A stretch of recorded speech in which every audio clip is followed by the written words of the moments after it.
কল্পনা করুন এই মুহূর্তে আপনি একটি দরিদ্র পরিবারের ছেলে। আপনার পকেটে মাত্র 100 টাকা আছে, কিন্তু আপনার মনে আছে একটা পাগলাটে স্বপ্ন। আপনি হতে চান দেশের সবচেয়ে ধনী ব্যক্তি। মানুষ হয়তো আপনাকে দেখে হাসবে, বলবে এ ছেলে কি পাগল হয়ে গেছে। কিন্তু আপনি জানেন আপনার ভেতর আছে এমন এক শক্তি যা দিয়ে আপনি অসাধ্য সাধন করতে পারেন। এই গল্পটা শুধু কল্পনা নয়, এটা আসলে হাজার হাজার মানুষের সত্যিকারের গল্প, যারা নেপোলিয়ন হিলের থিঙ্ক অ্যান্ড গ্রো রিচ বই পড়ে তাদের জীবন পুরোপুরি বদলে দিয়েছে। 1908 সালের কথা।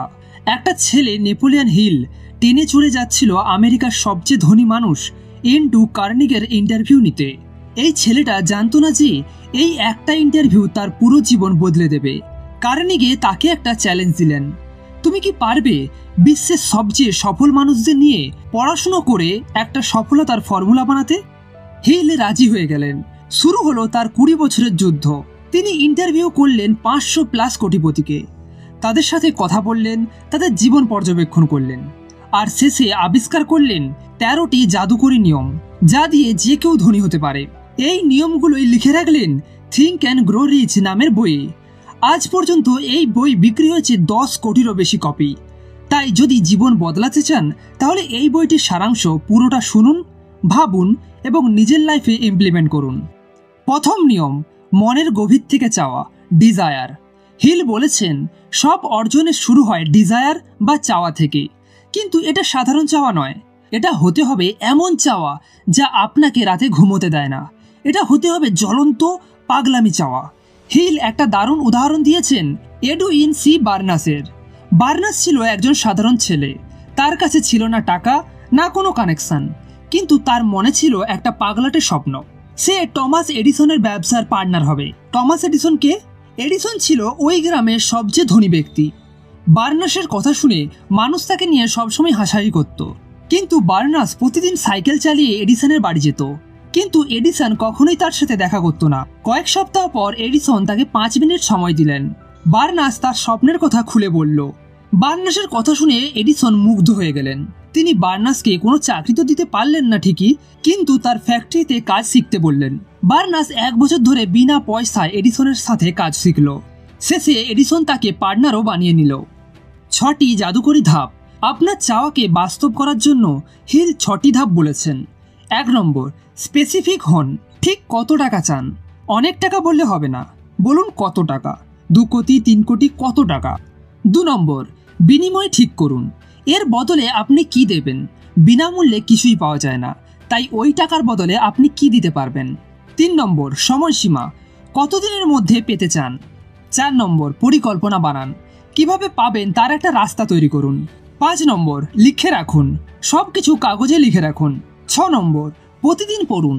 সকাল সন্ধ্যা নিজের স্বপ্নটা জোরে জোরে পড়ুন। দ্বিতীয় নিয়ম, নিজের উপর বিশ্বাস, ফেথ। হিল বলেছেন চাওয়া থাকলেই হবে না, সেটা পূরণ হবে এই বিশ্বাসও থাকতে হবে। আমি মনে করি পারবো, এই ধরনের দুর্বল বিশ্বাস নয়। এটা হতে হবে আমি জানি আমি পারবো। এই বিশ্বাস কিভাবে তৈরি করবেন? অটো সাজেশনের মাধ্যমে। প্রতিদিন আয়নার সামনে দাঁড়িয়ে নিজেকে বলুন, আমি স্মার্ট, আমি সফল হব, আমি একজন কোটিপতি।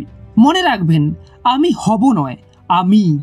এভাবে বলতে থাকলে আপনার অবচেতন মন এটা বিশ্বাস করে নেবে আমি একজন সফল। তৃতীয় নিয়ম, অবচেতন মনকে প্রোগ্রাম করা, অটো সাজেশন। আপনার মন হলো একটা রেডিও স্টেশনের মতো, সব সময় কিছু না কিছু চিন্তা করছে। কিন্তু সমস্যা হলো মন বেশিরভাগই সময় নেগেটিভই চিন্তা করে। আমি পারবো না, এটা আমার জন্য নয়, আমি গরিব পরিবারের ছেলে। এই নেগেটিভ চিন্তাগুলোই বদলাতে হবে পজিটিভ দিয়ে। এর জন্য হিল বলেছেন অটো সাজেশনের কথা। এটা মানে নিজের সাথে নিজের কথা বলা। প্রতিদিন সকালে ঘুম থেকে উঠেই এবং রাতে ঘুমোতে যাওয়ার আগেই আপনার লক্ষ্যের কথা নিজেকে বলুন। কিন্তু শুধু বলা নয়, অনুভব করুন যে আপনি সেটা পেয়ে গেছেন। এভাবে আপনার অবচেতন মন প্রোগ্রাম হয়ে যাবে সফলতার জন্য। চতুর্থ নিয়ম, বিশেষ জ্ঞান অর্জন, স্পেশালাইজড নলেজ। হিল বলেছেন সাধারণ জ্ঞান দিয়ে কেউ ধনী হয় না। আপনাকে অর্জন করতে হবে বিশেষ জ্ঞান। যে ক্ষেত্রে আপনি কাজ করতে চান সেই ক্ষেত্রে আপনাকে হতে হবে এক্সপার্ট। কিন্তু মজার ব্যাপার হলো সব কিছু আপনার জানা থাকতে হবে এমনটাও নয়। হেনরি ফোর্ড গাড়ির টেকনিক্যাল দিক জানতেন না, অ্যান্ড্রু কার্নেগি স্টিল কিভাবে বানাতে হয় জানতেন না, কিন্তু তারা জানতেন কিভাবে অন্য লোক খুঁজে বের করতে হয় যারা এই বিষয়ে এক্সপার্ট। এটাও একটা বিশেষ জ্ঞান।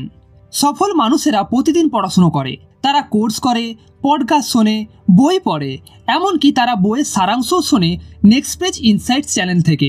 তারা কখনো মনে করে না যে তারা সব জানে, তারা সব সময় শিখতে থাকে। হ্যাঁ, তোমাকেই বলছি, তুমি কিন্তু আজ সফল, কিন্তু প্রবলেম হচ্ছে তুমি নিজের সফলতাটাকে বের করতেই পারছো না নিজের ভিতর থেকে। পঞ্চম নিয়ম, কল্পনা শক্তির ব্যবহার, ইমাজিনেশন।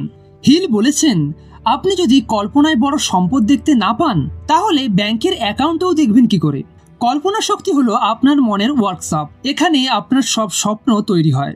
এই কল্পনা দুই ধরন আছে, সিনথেটিক ইমাজিনেশন, পুরনো জিনিসগুলো নতুনভাবে সাজানো, ক্রিয়েটিভ ইমাজিনেশন, একদম নতুন কিছু তৈরি করা। প্রতিদিন কিছু সময় বসে চোখ বন্ধ করে কল্পনা করুন যে আপনি সফল হয়ে গেছেন। দেখুন আপনার ব্যাংক অ্যাকাউন্টে কত টাকা আছে, অনুভব করুন সেই আনন্দ। এই ভিজুয়ালাইজেশন আপনার মস্তিষ্ককে সফলতার জন্য প্রস্তুত করে। ষষ্ঠ নিয়ম, সুনির্দিষ্ট পরিকল্পনা, অর্গানাইজ প্ল্যানিং। হিলের বিখ্যাত একটা কথা আছে, একটা স্বপ্ন ডেডলাইন সহ হলেই হয় গোল। এই কথাটা আবার বলছি, ভালো করে শোনো। একটা স্বপ্ন ডেডলাইন সহ হলেই হয় গোল। তার মানে তুমি যদি কোনো স্বপ্ন দেখো তাহলে সেই স্বপ্নের মধ্যে একটা ডেডলাইন দিয়ে দাও, তাহলে সেই স্বপ্ন পূরণ করার জন্য তোমার মধ্যে একটা জেদ তৈরি হবে। যেমন ধরো, আমার স্বপ্ন হলো আমার ইউটিউব চ্যানেলে প্রথম 1000 সাবস্ক্রাইবার আমি পূরণ করব। তার জন্য আমি এর ডেডলাইন রেখেছি 2 মাসের মধ্যে। তার মানে এখন আমার গোল হয়ে গেছে 2 মাসের মধ্যে আমাকে যে করেই হোক না কেন 1000 সাবস্ক্রাইবার আমাকে পূরণ করতেই হবে। তাই বন্ধুরা, এখনই চ্যানেলটিকে সাবস্ক্রাইব করে আমার স্বপ্নটিকে পূরণ করতে আমাকে সাহায্য করো।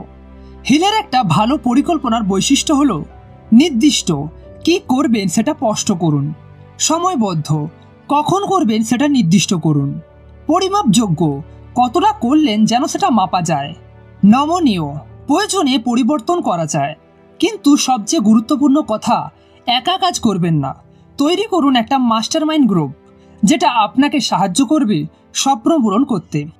সপ্তম নিয়ম, দ্রুত সিদ্ধান্ত নেওয়া, ডিসিশন। হিল মোট 25,000 ব্যর্থ মানুষের উপর গবেষণা করে দেখেছেন সিদ্ধান্তহীনতা হলো ব্যর্থতার একটা প্রধান কারণ। যারা সফল হয়েছে তারা দ্রুত সিদ্ধান্ত নেয় এবং ধীরে পরিবর্তন করে, যারা ব্যর্থ হয় তারা ধীরে সিদ্ধান্ত নেয় এবং দ্রুত পরিবর্তন করে। হেনরি ফোর্ডের কথা ভাবুন, সবাই যখন বলছিল মডেলটি গাড়িটা কুৎসিত, তখনও তিনি তার সিদ্ধান্তে অটল ছিলেন। এই সিদ্ধান্তেই তাকে কোটিপতি বানিয়েছে। সিদ্ধান্ত নেওয়ার সময় মনে রাখবেন, নিজের মতামত ব্যবহার করুন। অন্যদের মতামত নিতে পারেন, কিন্তু নিজের মাথা খাটান। পরিবারের কথা কম শুনুন, ভালোবেসে তারা অনেক সময় নেগেটিভ পরামর্শ দিয়ে থাকে। মাস্টারমাইন্ড গ্রুপের সাথে শেয়ার করুন, শুধু তাদের সাথেই আপনার পরিকল্পনা শেয়ার করুন যারা আপনাকে সাহায্য করতে পারে। অষ্টম নিয়ম, অদম্য অধ্যাবসায়, পারসিস্টেন্সি। হিল বলেছেন, পারসিস্টেন্ট হলো মানুষের চরিত্রের কার্বন স্টিলের মতো। এটা হলো সেই গুণ যা সফল আর ব্যর্থ মানুষের মধ্যে পার্থক্য তৈরি করে। একটা দারুণ গল্প আছে আরিউ ডারব্রির। তার চাচা কলোরাডোতে সোনার খনির খনন করতে গিয়েছিলেন। প্রথমে কিছু সোনা পেয়েছিলেন, কিন্তু পরে সোনার শিরা হারিয়ে গেল। অনেক কষ্টের পর হতাশ হয়ে তারা খনি বিক্রি করে দিলেন। যে লোক খনিটা কিনল সে একজন মাইনিং এক্সপার্ট দিয়ে পরীক্ষা করালো। দেখা গেল মাত্র 3 ফুট নিচেই আছে বিরাট সোনার খনি। ডার্বি যদি আরেকটু চেষ্টা করত তাহলে সে কোটিপতি হতে পারত। এই ঘটনা থেকে ডার্বি শিখলেন অধ্যাবসায়ের শক্তি। পারসিস্টেন্ট ডেভেলপ করা 4টে উপায়। নির্দিষ্ট লক্ষ্য, আপনার একটা পাকা লক্ষ্য থাকতে হবে। নির্দিষ্ট পরিকল্পনা, প্রতিদিন কিছু না কিছু কাজ করতে হবে। নেগেটিভিটি থেকে দূরে থাকা, নেগেটিভ লোকেদের কথা শুনবেন না। সাপোর্ট গ্রুপ, এমন লোকদের সাথে থাকুন যারা আপনাকে উৎসাহ দেয়। নবম নিয়ম, মাস্টারমাইন্ডের শক্তি, power of the mastermind. Hill বলেছেন, কোনো মন নিজে সম্পূর্ণ হয়, এর দরকার অন্য মনের সাথে যোগাযোগ। মাস্টারমাইন্ড মানে হলো 2 বা তার বেশি মানুষ একসাথে একটা নির্দিষ্ট লক্ষ্যের জন্য কাজ করা। অ্যান্ড্রু কার্নেগি স্টিল ব্যবসার টেকনিক্যাল দিক জানতেন না, কিন্তু তিনি জানতেন কিভাবে মাস্টারমাইন্ড গ্রুপ তৈরি করতে হয়। তিনি তার চারপাশে এমন লোক জড়ো করেছিলেন যারা বিভিন্ন বিষয়ে এক্সপার্ট। এই গ্রুপের শক্তিতেই তিনি তার সময়ের সবচেয়ে বড় স্টিল কোম্পানি বানিয়েছিলেন। হেনরি ফোর্ডও একইভাবে নিজের চারপাশে তৈরি করেছিলেন মাস্টার মাইন্ড গ্রুপ।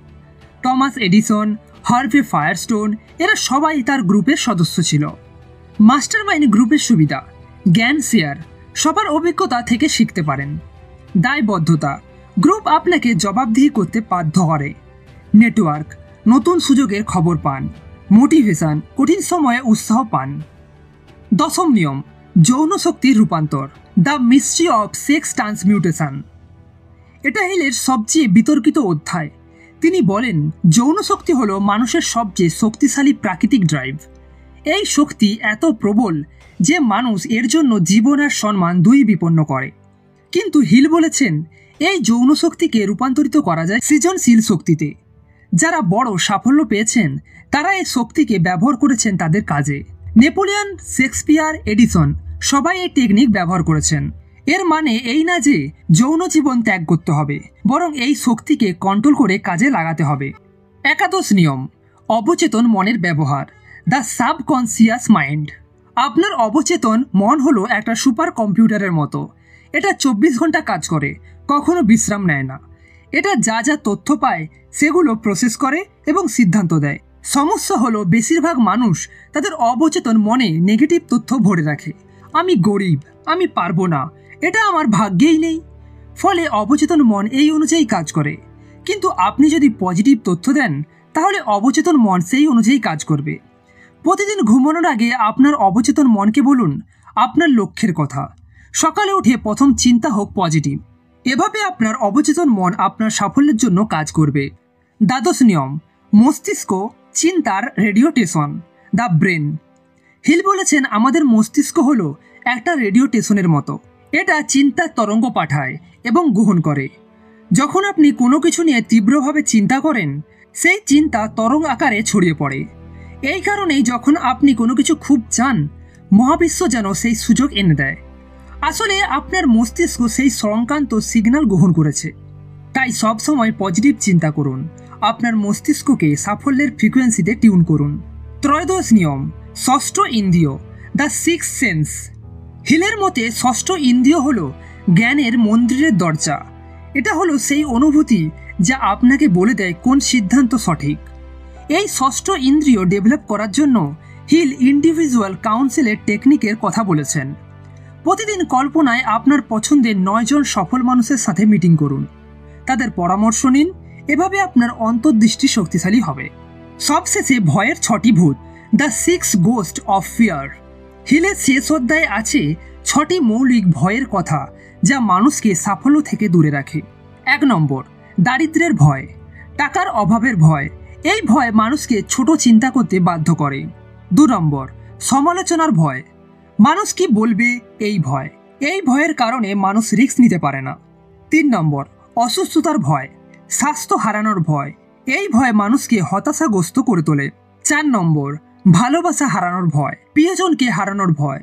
এই ভয় মানুষকে অতিরিক্ত নির্ভরশীল করে তোলে। 5 নম্বর: বৃদ্ধ হওয়ার ভয়, বয়স বাড়ার ভয়। এই ভয় মানুষের আত্মবিশ্বাস কমায়। এবং লাস্ট, মৃত্যুর ভয়, মরে যাওয়ার ভয়। এই ভয় মানুষকে জীবনে কিছু করতেই দেয় না। এই ভয়গুলোকে জয় করার উপায় হলো সেগুলোকে চিনে নেওয়া এবং পজিটিভ চিন্তা দিয়ে প্রতিস্থাপন করা। থিঙ্ক অ্যান্ড গ্রো রিচ শুধু তত্ত্বের বই নয়, এর প্রমাণ পাওয়া যায় হাজারো সফল মানুষের জীবনে। ল্যারি উইনসন $1200 নিয়ে শুরু করে $42 বিলিয়ন মালিক হয়েছেন এই বই পড়ে। ফ্র্যাঙ্কো জিয়াস্তা কানাডিয়ান বিলিয়নিয়ার, তিনি বলেন তার সম্পদের 95%ই এই বইটির কারণে। প্রেম ওয়াতসা কানাডার ওয়ারেন বাফেট, এই বই তার জীবন পাল্টে দিয়েছে। ডেভিড মারডক, তিনিও এই বইকে কৃতজ্ঞতা জানিয়েছেন। লেখক আমাদের জন্য কিছু কার্যকরী পরামর্শ দিয়ে গেছেন। সকালে ঘুম থেকে উঠেই আপনার লক্ষ্য জোরে পড়ুন। দুপুরে কিছু সময় ভিজুয়ালাইজেশন করুন। সন্ধ্যায় দিনের অগ্রগতি পর্যালোচনা করুন। এবং রাতে ঘুমানোর আগে অবচেতন মনকে পরের দিনের প্ল্যান দিন। একটা মাস্টারমাইন্ড গ্রুপ তৈরি করুন। 5-6 জন মানুষ খুঁজুন যারা আপনার মতো বড় স্বপ্ন দেখে। প্রতি সপ্তাহে মিটিং করুন।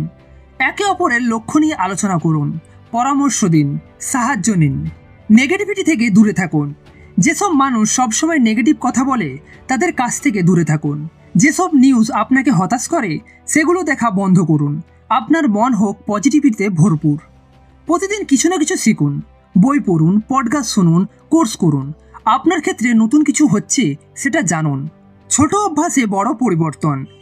একসাথে সব পরিবর্তন করতে যাবেন না, একটা একটা করে অভ্যাস গড়ুন। প্রথম মাস শুধু সকালে আপনার লক্ষ্য পড়ুন, পরের মাসে ডিভিজুয়ালাইজেশন যোগ করুন। এভাবে ধীরে ধীরে আপনার জীবনযাত্রা বদলান। 1937 সালে লেখা এই বই আজও সমানভাবে প্রাসঙ্গিক, কারণ মানুষের মনের গঠন পরিবর্তন হয়নি।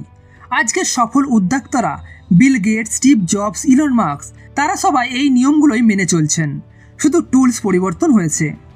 আজকের যুগে সোশ্যাল মিডিয়া, আপনার স্বপ্নের কন্টেন্ট ফলো করুন, নেগেটিভ আনফলো করুন। অনলাইন কোর্স, ঘরে বসে বিশেষ জ্ঞান অর্জন করুন। ভার্চুয়াল মিটিং, দূর থেকেও মাস্টারমাইন্ড গ্রুপ তৈরি করুন। কিছু মানুষ ভুল করে মনে করে যে শুধু পজিটিভ চিন্তা করলেই সব পেয়ে যাবে। এটা ভুল।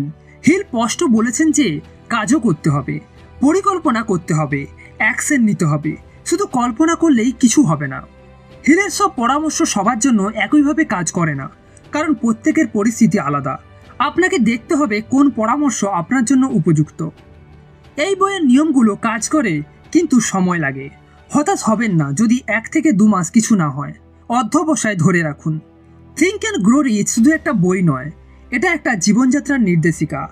এই বইয়ের মূল শিক্ষা হলো আপনার চিন্তাই আপনার ভাগ্য নির্ধারণ করে। আপনি যা চিন্তা করেন সেটাই আপনার বাস্তবতা হয়ে ওঠে। মনে রাখবেন, স্বপ্ন দেখুন বড়, ছোট চিন্তা করলে ছোট ফলাফল পাবেন। বিশ্বাস রাখুন, নিজের উপর অটুট বিশ্বাস রাখুন। কাজ করুন, চিন্তার সাথে কাজও করতে হবে। হার মানবেন না, ব্যর্থতাকে শিক্ষা হিসেবে নিন। ভালো মানুষের সাথে থাকুন, একা যাওয়ার চেয়ে একসাথে যাওয়া ভালো। নেপোলিয়ন হিলের এই অমূল্য শিক্ষাগুলো আপনার জীবনে প্রয়োগ করুন। দেখবেন কিভাবে আপনার জীবন ধীরে ধীরে বদলে যাচ্ছে। হয়তো আগামী বছর আপনিও হবেন একজন সফল মানুষ, যার গল্প অন্যরা অনুপ্রেরণা হিসেবে শুনবে। আপনার সাফল্যের যাত্রা শুরু হোক আজ থেকেই। থিঙ্ক অ্যান্ড গ্রো রিচ, চিন্তা করুন এবং ধনী হন। যা কিছু মন কল্পনা করতে পারে এবং বিশ্বাস করতে পারে, মনও তা অর্জন করতে পারে। Napoleon hill.